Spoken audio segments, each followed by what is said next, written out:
আসসালামু আলাইকুম প্রিয় শিক্ষার্থীরা, ইতোমধ্যেই আমি তোমাদের সাথে তোমাদের ইসলাম শিক্ষা মূল্যায়নের প্রথম যে কাজটি রয়েছে সেই কাজটি নিয়ে আলোচনা করেছি। সেই কাজে আমরা বিভিন্ন প্রকার প্রাকৃতিক দুর্যোগ সম্পর্কে জেনেছি। এবার চলো আমরা দ্বিতীয় কাজটি নিয়ে আলোচনা করি। আমাদের দ্বিতীয় কাজের নাম হচ্ছে সমস্যা খুঁজে বের করি। তো দ্বিতীয় কাজে যথারীতি দুইটি নির্দেশনা রয়েছে, যার মধ্যে প্রথম যে নির্দেশনা সেটি হচ্ছে তোমার বন্ধুদের চিহ্নিত প্রাকৃতিক দুর্যোগ সমূহের ফলে কি কি সমস্যার সম্মুখীন হতে হয় বলে তুমি মনে করো। এটি হচ্ছে একটি নির্দেশনা। দ্বিতীয় নির্দেশনায় বলা রয়েছে এসব প্রাকৃতিক বা সামাজিক দুর্যোগ থেকে তুমি ইসলামের দৃষ্টিতে কি শিক্ষা খুঁজে পাও তা উল্লেখ করো। তো এই দুটি প্রশ্নের মধ্য থেকে প্রথম প্রশ্নটি আগে আমরা আলোচনা করব, যেখানে জানতে চাওয়া হয়েছে তোমার বন্ধুদের চিহ্নিত প্রাকৃতিক দুর্যোগ সমূহের ফলে কি কি সমস্যার সম্মুখীন হতে হয় বলে তুমি মনে করো।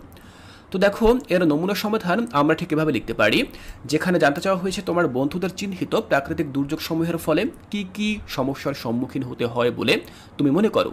দেখো, আমি উত্তরে ঠিক এভাবে লিখেছি, আমার বন্ধুরা যেসব প্রাকৃতিক দুর্যোগ চিহ্নিত করেছে সেগুলো যথাক্রমে ঘূর্ণিঝড়, খরা, জলোচ্ছ্বাস, ভূমিকম্প, ভূমিধস ও পাহাড় ধস। এই দুর্যোগসমূহের ফলে যেসব সমস্যার সম্মুখীন হতে হয় তা নিচে আলোচনা করা হলো। তো প্রথমে আমরা ঠিক এভাবে একটু ভূমিকা লিখব, এরপরে আমরা সরাসরি সেই সমস্যাগুলোতে চলে যাব, সেই সমস্যাগুলো নিয়ে আলোচনা করব। দেখো, প্রথম যে প্রাকৃতিক দুর্যোগ সেটি ছিল ঘূর্ণিঝড়। তো ঘূর্ণিঝড়ে যে সকল অসুবিধাগুলো হয় সেগুলো হতে পারে প্রচণ্ড বাতাস এবং উড়িয়ে আনা বিভিন্ন বস্তুতে প্রাণহানি ও আঘাত হয়, ঘরবাড়ি, কৃষিজমি, ফসল, রাস্তা এবং অন্যান্য অবকাঠামোর ব্যাপক ক্ষতি সাধিত হয়। শুধু তাই নয়, বিদ্যুৎ লাইন এবং পানির লাইন ক্ষতিগ্রস্ত হয়, ফলে দীর্ঘ সময়ের জন্য বিদ্যুৎ এবং পানির সরবরাহ বন্ধ থাকে। ঘরবাড়ি ধ্বংস হয়ে যাওয়া বা ক্ষতিগ্রস্ত হওয়ার কারণে অনেক মানুষ গৃহহীন হয়ে পড়ে। সর্বোপরি ক্ষতিগ্রস্ত এলাকা পুনর্গঠনে প্রচুর অর্থের প্রয়োজন হয়। তো এটি হচ্ছে প্রথম যে দুর্যোগ, সেই দুর্যোগে যে সকল সমস্যাগুলো হয় সেটি। এরপরে আমরা দেখব দ্বিতীয় যে দুর্যোগ, যেটির নাম ছিল খরা। তো দেখো, তীব্র খরায় ফসল উৎপাদন কমে যাওয়ায় খাদ্য সংকট দেখা দেয়। এছাড়াও খরা হওয়ার কারণে পানির উৎস শুকিয়ে যায়, ফলে পানির সংকট সৃষ্টি হয়। পানি ও খাদ্য সংকটের কারণে স্বাস্থ্য সমস্যা দেখা দেয়।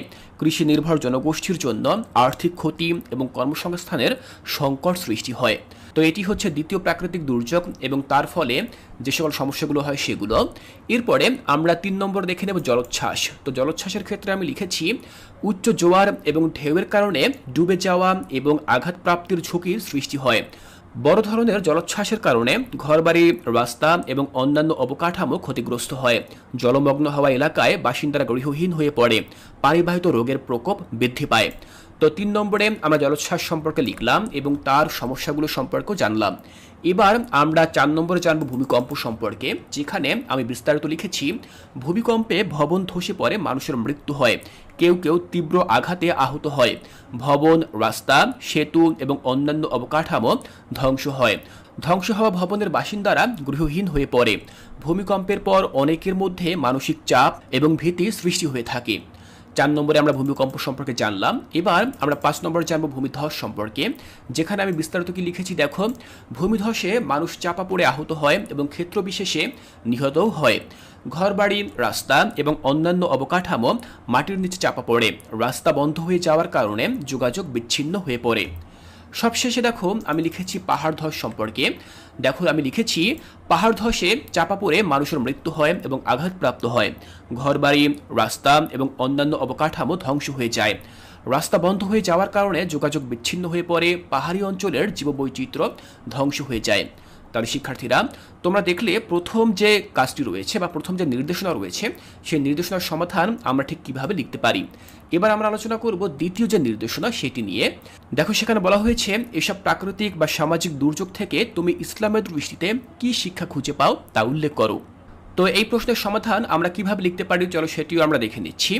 দেখো, এই প্রশ্নের উত্তরে আমরা ঠিক এভাবে লিখতে পারি, আমাদের প্রশ্নটি ছিল ঠিক এরকম, এসব প্রাকৃতিক বা সামাজিক দুর্যোগ থেকে তুমি ইসলামের দৃষ্টিতে কি শিক্ষা খুঁজে পাও তা উল্লেখ করো। তো আমরা এক্ষেত্রে নমুনা সমাধান লিখতে পারি, ইসলামের দৃষ্টিতে প্রাকৃতিক ও সামাজিক দুর্যোগ থেকে কিছু গুরুত্বপূর্ণ শিক্ষা পাওয়া যায়।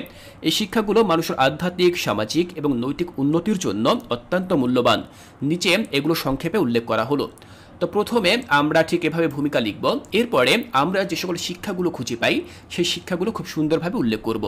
দেখো 1 নম্বর যে শিক্ষাটি খুঁজে পাই সেটি হতে পারে ধৈর্য ও স্থিতিশীলতা। তো এই সম্পর্কে আমি বিস্তারিত লিখেছি, ইসলামে ধৈর্য ধারণকে অত্যন্ত গুরুত্বপূর্ণ গুণ হিসেবে বিবেচনা করা হয়। দুর্যোগের সময় ধৈর্য ধারণ করা এবং আল্লাহর উপর পূর্ণ ভরসা রাখা মানুষের জন্য একটি বড় শিক্ষা।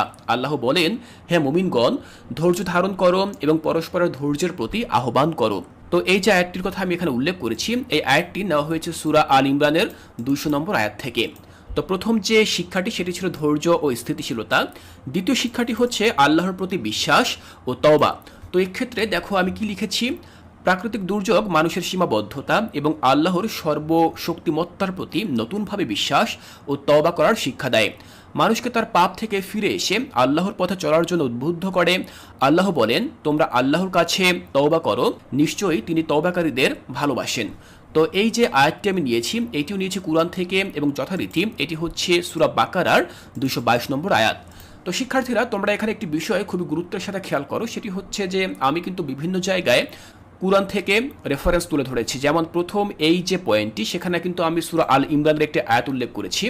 দ্বিতীয় পয়েন্টে আমি সূরা আল বাকারার একটি আয়াত এখানে উল্লেখ করেছি। তো তোমরা কিন্তু তোমাদের আলোচনায় এভাবে কুরআনের বিভিন্ন আয়াত উল্লেখ করতে পারো, বিভিন্ন হাদিসের বাণী উল্লেখ করতে পারো। এতে করে কিন্তু তোমাদের লেখাগুলো আরও বেশি সমৃদ্ধ হবে এবং তোমাদের মার্ক পাওয়ার সম্ভাবনা আরও বেশি থাকবে। তো প্রথম দুইটি শিক্ষা যা আমরা পাই সেগুলো আমরা এখান থেকে দেখে নিলাম। এবার আমরা 3 নম্বর যে শিক্ষাটি পাই সেটি দেখে নিতে পারি। দেখো 3-এ আমি লিখেছি একে অপরের সাহায্য করা।